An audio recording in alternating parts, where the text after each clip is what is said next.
그러면 좀 태풍의 영향에 대해서도 조금 더 살펴보면 맹 대표님, 이제 태풍이 지나가더라도 여전히 영향권일 테고 내일까지도 비가 계속 수도권 같은 경우에는 비가 예보가 돼 있기 때문에 좀 조심을 해야 될 것 같습니다. 계속.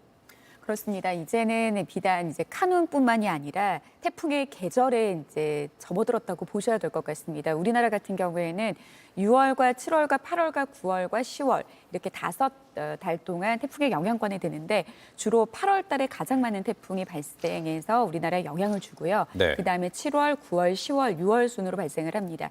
한 해에 발생하는 태풍이 25개, 과거 30년 동안에 발생했던 태풍들의 평균을 살펴보니 한 해에 한 25.1개 정도 발생을 하고 이 중에서 우리나라에 3.4개, 한 3개에서 4개 정도 영향을 주는 게 보통인데요. 지금 발생한 태풍, 이제 7호 태풍이라고 하면 7개 발생을 했으면 나머지 발생한 태풍이 아직 남아있다라는 거고요. 네. 그리고 우리나라에도 평년 이맘때 영향을 준다라고 하면 앞으로 2-3개 정도의 영향을 더 받을 텐데 앞으로 바다 온도는 더 중위도권에 이제 여름에 접어들고 가을에 접어들어도 육지와 다르게 해상은 계절이 한 템포 느리게 갑니다.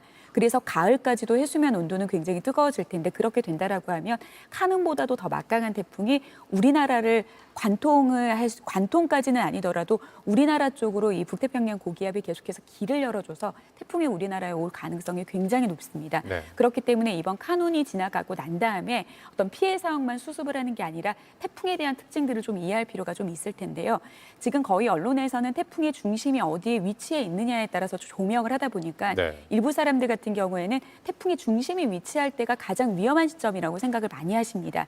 그런데 태풍 같은 경우에는 중심 전에 하루 이틀 전부터 이미 많은 양의 비가 시작되고 물론 이 강도 같은 경우에는 태풍이 어느 정도의 강도를 가지고 오느냐에 따라 규모는 다르기는 하겠습니다만 태풍 전면에서 굉장히 폭넓게 이미 많은 지역에서 비구름이 시작된다는 점 그리고 태풍 중심이 지나가더라도 그 후면에서 남아있는 바람으로 강풍의 피해가 좀 더 이어질 수 있다는 점에 태풍의 어떤 조직적인 특징을 이해를 하신다라고 하면 좀 앞으로 다가오는 태풍에 대해서 좀 이번 태풍이 좀 어느 정도 학습되는 그런 계기가 되기를 좀 바라보겠습니다. 네, 앞으로의 태풍에 대해서 좀 대비를 해야 된다. 사실은 지난달 있었던 집중호우 피해 같은 경우에도 예상보다도 훨씬 더 많은 비가 쏟아지기도 하고 또 말씀하신 것처럼 이렇게 태풍이 이렇게 한반도를 수직 관통하는 것도 굉장히 이례적인 일이기도 하고 그래서 많은 분들이 말씀하신 게 그동안 과거에 뭐 10년, 20년, 30년, 100년 전에 생각했던 그런 기후 대응으로는 부족하다. 이제는 새로운 기후 상황들을 대비해야 된다. 이런 말씀을 많이 하잖아요. 그리고 예측이 좀 불가능하다. 뭐 이런 태풍 처음 봤다. 역대급이었다라고 하는 표현들이 계속해서 역대급이 늘어나는 그런 상황들이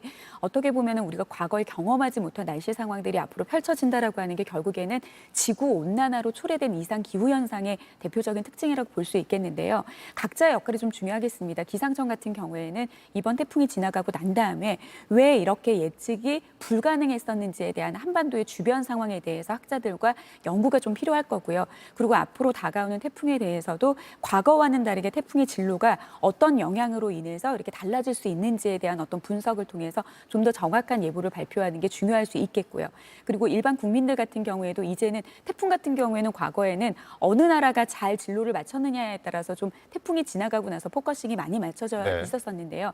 이제는 태풍이 유동적이기 때문에 진로가 늘 변경될 수 있다라고 하는 부분에 대해서 이번에 뼈저리게 교훈 삼을 수 있을 것 같습니다. 그래서 이렇게 특히 태풍 같은 경우에는 어마어마한 막대한 피해, 인명 피해, 재산 피해를 낳을 수 있는 가장 큰 규모의 기상 현상이라는 걸 좀 감안하셨을 때 좀 앞으로 올 가을까지 올 태풍에 대한 대비가 이번 계기를 비롯해서 좀 학습이 되는 그런 좀 계기가 되기를 바라보겠습니다. 네.